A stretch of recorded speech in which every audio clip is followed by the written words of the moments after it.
Morning dears. बात करते हैं यहाँ गोल्ड के पोजीशन की। पहले हम अपनी कल की एनालाइज देख लेते हैं। कल हमने जब गोल्ड को एनालाइज किया तो यहाँ पर था 2392 के आसपास, और मैंने ये कहा था कि यहाँ से काफ़ी हद तक चांसेस हैं कि ये ऊपर की तरफ मूव कर सकता है। और ऊपर की तरफ यही था कि यहाँ से इसको जो है वो सेल होना है, बहुत ज़्यादा चांसेस हैं। या तो ये 2407 के पास से होगा या फिर 2414 के पास जाके होगा। लेकिन यहाँ पर सिचुएशन ये थी कि ये जोन जो है वो पहले ब्रेक था, तो इसलिए चांसेस थे कि यहाँ तक जा सकता है। ये भी चांसेस थे कि यहीं से ये नीचे गिर भी सकता है, क्योंकि ये जोन के अंदर मूव कर रहा था। तो चांसेस थे, जब जोन ब्रेक हो गया तो काफी हद तक जो है वो ये चांसेस खत्म हो गए थे कि ये अब 2407 तक जा सकता है। यहाँ पर अगर हम M15 में आके देखते हैं पोजीशन को, तो काफी हद तक क्लियर थी यहाँ पर कि ये पहले तो सिर्फ शेडो लगाने के बाद जो है वो स्टे कर रहा था। तो यहाँ पर कुछ चांसेस बन गए थे, लेकिन शेडो लगा हुआ था तो इसका मकसद यही था कि ये जोन का बॉटम देखेगा, लेकिन यहाँ पर इसने जोन का बॉटम भी ब्रेक कर दिया था। तो ये सारी चीज़ें M15 में मैंने पहले भी बताई हुई हैं, और हमने किस तरह मार्केट को फॉलो करते हैं, लेवल के ऊपर किस तरह की पोजीशन के ऊपर जो है वो मार्केट किस तरह मूव करती है, ये हमारे लाइव सेशंस के अंदर मौजूद है। तो आप वहाँ से देख के समझ सकते हैं ये बहुत आसानी से। जब ये जोन यहाँ से शेडो ब्रेक हो गया तो अब बहुत ज़्यादा चांसेस हो गए कि ये ऊपर से गिरेगा। हो सकता है कि यहाँ तक जाए, हो सकता है कि इसके टॉप तक जाए, और ये भी हो सकता है कि ये कहीं बीच में से नीचे आ जाए, और वही कि यहाँ से जो है वो इसने सीधा जो हमारा टारगेट था 2373 का, इसने उसको हिट किया। अब यहाँ समझने की बात ये थी कि हमें ट्रेड किस तरह करनी चाहिए थी। दो चीज़ें थी। एक तो ये था कि या तो ये यहाँ पर जो हाई बना हुआ है ये ब्रेक ना हो। एक चीज़ तो ये थी कि ये यहाँ से जेकर, और ये एक हाई था, अगर इसके ऊपर क्लोज ना कर पाए ये, अगर हम देखें तकरीबन यहीं लगता है ये, तो इससे ऊपर अगर क्लोज नहीं कर पा रहा और यहाँ पर जो है वो रिजेक्शन शो कर रहा है, तो फिर यहाँ से गिरने के चांसेस हैं। इससे ज़्यादा बेहतर था कि ये जोन ब्रेक हो, और जोन ब्रेक के बाद जो है वो यहाँ से जोन के अंदर से आप इजीली एक एंट्री ले सकते हैं। और इसको बिल्कुल भी अगर हम छोटे टाइम फ्रेम में भी आके देखते हैं, मैं आपको 1 मिनट तक भी दिखाता हूँ, तो आप देखें बड़ी आसानी के साथ समझ आ जाएगा कि यहाँ पर पोजीशन क्या बनी थी। 1 मिनट में बिल्कुल इजी था, ये देखें यहाँ पर 1 मिनट में भी जोन ब्रेक करके ऊपर गया हुआ था, इसलिए बहुत ज़्यादा चांसेस थे। ये देखें यहाँ से इसने जोन ब्रेक किया अंदर की तरफ, और दोबारा जो है इस जोन के टॉप को ये यहाँ से सीधा सेल हुआ है।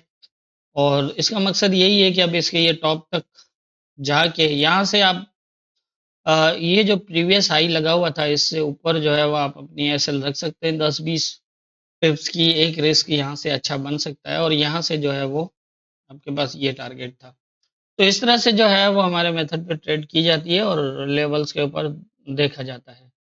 तो ये थी हमारी कल की एनालाइस, और मार्केट की मूवमेंट अब देख लेते हैं आज के इम्पोर्टेंट एरियाज क्या होंगे। आज के इम्पोर्टेंट एरियाज की अगर हम बात करें तो यहाँ पर जो है वो रेजिस्टेंस एरिया, ये एक जोन बनता है और दूसरा जो है ये बनता है, और सपोर्ट इसके पास अब प्रॉपर है कि यही है। 73 वाला जो एरिया था कल उसको शेडो ब्रेक किया, लेकिन ये माइनर सा लेवल है, कोई इतना ज़्यादा इम्पोर्टेंट नहीं है। वही था, मैंने कल भी ये बताया था और वीकली एनालाइज में भी ये बताया था कि ये 73 से लेकर 69 तक नीचे आ सकता है मंडे को, और उसके बाद जो है वो यहाँ से बुलिश होने के चांसेस होंगे। तो यहाँ पर एक माइनर से लेवल था ये, तो वहीं को जो है सपोर्ट कर लिया है, लेकिन इस पे ज़्यादा भरोसा तो हम नहीं कर सकते। अब यहाँ देखना है कि क्या ये इस एरिया को ब्रेक कर पाता है या नहीं कर पाता। अब अगर यहाँ से ये नीचे आता है और अगर स्टे ही करता है तो ज़्यादा से ज़्यादा ये कहाँ तक आ सकता है, यहाँ पर नियर अबाउट ये वाला एरिया हो सकता है 80 तक का, 82 तक, 80 से लेकर 82 तक का एरिया। अगर इसी को होल्ड करता रहा तो फिर ये दोबारा अप जाएगा, और वैसे जाने के चांसेस तो हैं यहाँ तक। लेकिन अगर ये यहाँ से सीधा नहीं जाता और अगर ये नीचे आता है तो 80 से लेकर 82 तक का एरिया, और अगर ये यहाँ पीछे थोड़ा सा नीचे मूव कर जाता है तो 82 से 80 तक का एरिया होगा। इसको अगर ये ब्रेक ना किया इसने, यहाँ तक भी आ सकता है। ब्रेक ना किया तो फिर ये दोबारा यहाँ तक जाएगा, और ये इम्पोर्टेंट होगा। ऑलरेडी ब्रेक है ये, और इसको ये सीधा ब्रेक करके ऊपर भी जा सकता है और यहाँ से ये रिजेक्ट भी हो सकता है। पहले ये इस जोन को टच नहीं कर पाया, और पॉसिबल है कि ये जोन जो है ये भी हो सकता है, क्योंकि ये नीचे इसने शेडो मारा है। तो ये दो चीजें हो सकती है, या तो इसको ये ब्रेक कर सकता है और यहाँ से जो है वो रिजेक्ट भी हो सकता है। अगर यहाँ से रिजेक्ट हुआ तो फिर इसके बाद फर्स्ट ये एरिया होगा, और अगर ये इसको ब्रेक कर देता है इस तरह से तो फिर इसके पास जो है वो यहाँ तक जाने के चांसेस होंगे। 2407 से लेकर 14 तक का जोन होगा ऊपर, और वो ये वाला एरिया बाइंग के लिए बिल्कुल भी नहीं है। बाइंग अगर बनती है तो यहाँ से ही बनती है। आप देखें कल भी मैंने बताया था कि किस एरिया से क्या करना चाहिए।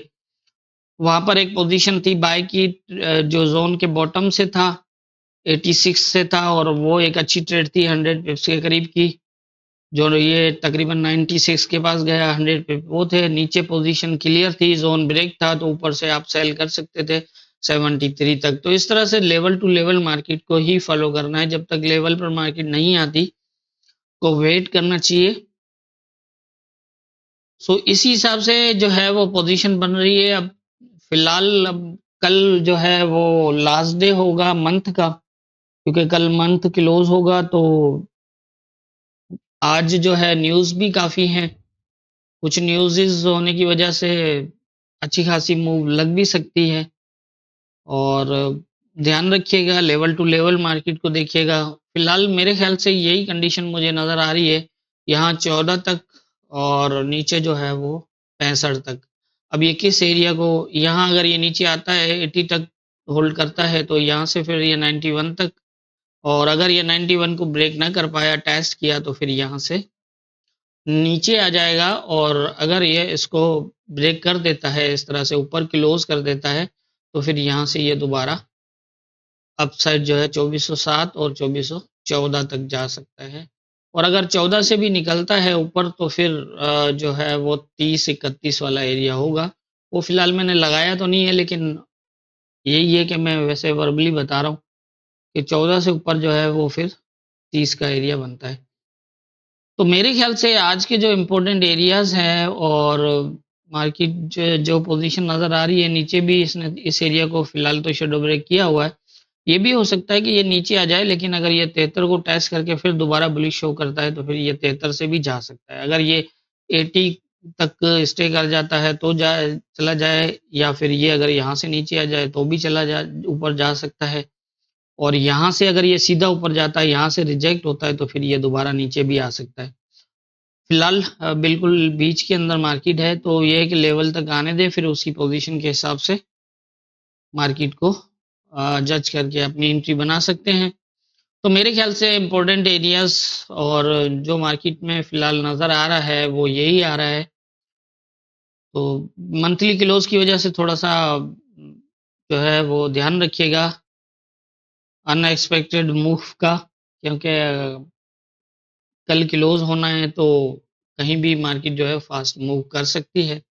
लेवल टू लेवल मार्केट को फॉलो करेंगे तो मुझे उम्मीद है कि आपको लॉस नहीं होगा। कल भी आप देखें दो ट्रेड थी, एक 86 से बाई की थी जो आपकी 100 पिप की जो है वो प्रॉफिट था, और ऊपर से जो है वो सेलिंग थी। अगर ये है कि ऊपर से ना कर पाए, लेकिन अगर जोन से भी कर लेते 92 के एरिया से तो भी ये एक अच्छी यहाँ तक थी 200 पिप्स की ये। तो एक ही दिन में 300 पिप्स जो है वो मार्केट ने प्रॉपर जो है लेवल्स के ऊपर पोजीशन के साथ दिए। इसलिए कहता हूँ कि ज़्यादा एंट्रीज बनाने से बेहतर होता है लेवल्स के ऊपर मार्केट के जो है वो लेवल्स के ऊपर अपनी एंट्री बनाना। फिर चाहे एक मिले दो मिले, उसी हिसाब से लेवल के ऊपर मार्केट को देखना चाहिए। मेरे ख्याल से आज के जो इम्पोर्टेंट एरियाज हैं और मार्केट की पोजीशन है वो यही है। बाकी होना क्या है ये तो ऊपर वाला बेहतर जानता है। दुआओं में याद रखिएगा।